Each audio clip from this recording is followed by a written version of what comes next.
तो MP board के class 12th के विद्यार्थियों, देखिए आज की यह क्लास आपके लिए काफ़ी धमाकेदार होने वाली है 17 मार्च के लिए, क्योंकि इस क्लास में मैं आपके लिए एमपी बोर्ड में केमिस्ट्री के जो 17 मार्च के लिए वायरल प्रश्न आपके चल रहे हैं वो इस क्लास में मैं आपको सारे बताने वाली हूँ फुल सॉल्यूशन के साथ में, जो आपके Hindi medium plus English medium दोनों क्लासों के लिए रहने वाले हैं। तो चलिए वीडियो को शुरू करते हैं और सारे ही प्रश्नों को फुल सॉल्यूशन के साथ में 17 मार्च के लिए कंप्लीट कर लेते हैं। ठीक है, तो देखिए पहले प्रश्न में है सही विकल्प। 6 सही विकल्प आपसे पूछे जाएंगे। तो पहला है आपका यहाँ पर कि सेल स्थिरांक है, तो सेल स्थिरांक क्या है? L/A। दूसरा है रेसिंग विधि निम्न में से किसके निर्माण में प्रयुक्त होती है? तो ये आपकी क्लोरोबेंजीन के निर्माण में प्रयुक्त होती है।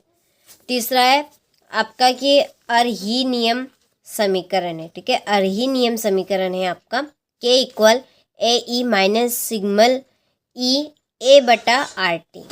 चौथा है रासायनिक अभिक्रिया की दर निर्भर करती है। तो रासायनिक अभिक्रिया की जो दर है वो आपकी सक्रिय द्रव्यमान पर निर्भर करती है।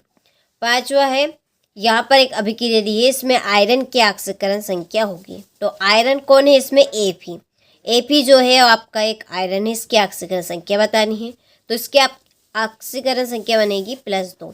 ठीक है, K यानी कि पोटेशियम की इसमें +1 बनेगी, CN की आपकी इसमें -1 बनेगी। ठीक है, चलिए इसके बाद में छठा एल्कोहल सोडियम से क्रिया करके बनाता है RONA। क्या बनाएगा? RON बनाएगा। यह आपके इंग्लिश मीडियम वालों के लिए choose the correct option and right. चलिए बाकी के यहाँ से ले आप।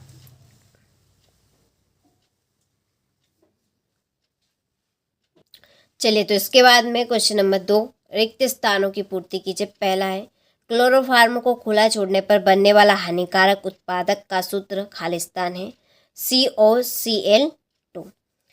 दूसरा है एक फेराडे विद्युत का मान खालिस्तान कूलाम होता है। तो इसका आंसर है 96,500। तीसरा है 1 लीटर विलयन में उपस्थित विलय के मोलों की संख्या खालिस्तान कहलाती है, मोलरता। चौथा है लोहे पर जंग लगना खालिस्तान का उदाहरण है, विद्युत रासायनिक अभिक्रिया।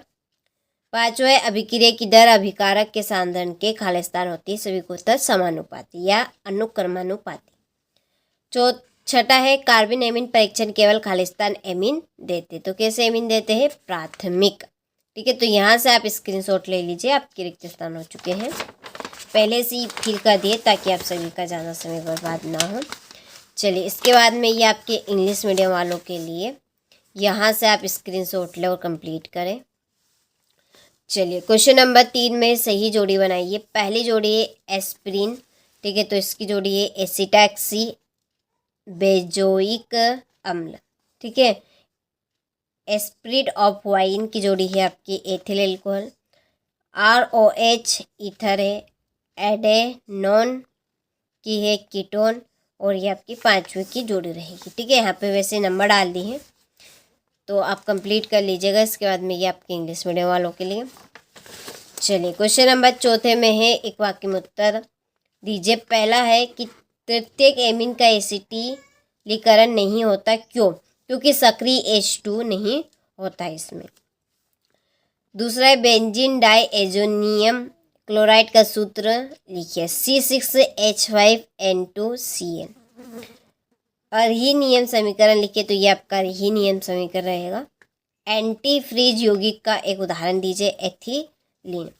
और पांचवा लूनर कास्टिक किसे कहते हैं? तो AgNO3 की। ठीक है, चलिए तो यहाँ से आप स्क्रीनशॉट लें। इसके बाद ये आपके इंग्लिश मीडियम वालों के लिए फिर सत्य असत्य लिखिए। पहला है कि अंडे को उबालने से प्रोटीन विकृत हो जाती है, तो ये आपका सत्य है। दूसरा हीमोग्लोबिन आयरन का संकरण यौगिक है, तो उसको आप कंप्लीट करना है। तीसरा है मोलरता पर ताप का प्रभाव पड़ता है, सत्य। अभिक्रिया की कोटि सैद्धांतिक पद है, असत्य है। प्रायोगिक है ये आपकी। पांचवा विरंजक चूर्ण तथा एसीटोन की क्रिया से क्लोरोबेंजीन बनता है, असत्य। छठा है अमोनियम सिल्वर नाइट्रेट को टोलेन अभिकर्मक कहते हैं, तो ये आपका सत्य है। ठीक है, यहाँ से आप इंग्लिश मीडियम वाले स्क्रीनशॉट लें। चलिए बाकी के प्रश्नों के 2 के यहाँ से ले आप। फिर ये छठा, वन टाप्स घटक को निर्धारित करने वाला सूत्र क्या है? गैल्वेनीकरण क्या समझाएं? विद्युत रासायनिक सेल की परिभाषा। छदम, एकाणु का विक्रिया को उदाहरण सहित। लिगेंड से आप क्या समझते हैं? उदाहरण देकर समझाएं। तो 2 नंबर के आपके इंपॉर्टेंट क्वेश्चन चल रहे हैं, अच्छे से कंप्लीट करके जाना है। IUPAC नियमों का उपयोग करते हुए निम्न के सूत्र लिखिए। ठीक है, फिर फेलिंग अभिक्रिया को समीकरण सहित समझाइए। सीमेट अभिक्रिया को समझाइए। इसके बाद में मोलरता व मोललता में अंतर स्पष्ट करना है। अभिक्रिया की दर स्थिरांक में अंतर स्पष्ट कीजिए। लेंथेनाइज संकुचन क्या? लेंथेनाइज संकुचन के प्रभाव क्या होंगे? और ये आपका तो अभी तक एप्लीकेशन के साथ ऐड नहीं हुए हो, फुल सॉल्यूशन के साथ ऐड हो जाइए, अभी भी आपके पास मौका है, मत खाओ हाथ से धोखा। आप फिनोल और एल्कोहल में अंतर आपको स्पष्ट करना है। हुंसडी विधि पर टिप्पणी आपको लिखना है। टोलेन अभिकर्मक क्या है? ठीक है, इसकी एसिटेल्डिहाइड के साथ अभिक्रिया आपको बतानी है। इसके बाद में है ये आपका 19वां प्रश्न, न्यूक्लिक अम्ल पर संक्षिप्त टिप्पणी लिखिए। और आखिरी लास्ट प्रश्न आपका आने वाला है, विद्युत रासायनिक सेल तथा विद्युत अपघटनीय सेल में अंतर बताइए। ठीक है, चलिए तो आपने टोटल प्रश्नों का स्क्रीनशॉट ले लिया होगा। तो इस क्लास में मैंने आपको MP बोर्ड में 17 मार्च के दिन आने वाले प्रश्न जो चल रहे हैं वही मैंने आपको इस क्लास में बता रही है। फुल सॉल्यूशन के लिए PDF में इसी डिस्क्रिप्शन में नंबर दिए हैं, आप PDF आराम से ले सकते हैं और फुल सॉल्यूशन के साथ में पूरे क्वेश्चन आंसर को कंप्लीट कर सकते हैं। ठीक है, तो चलिए कंप्लीट आपको कर लेने हैं।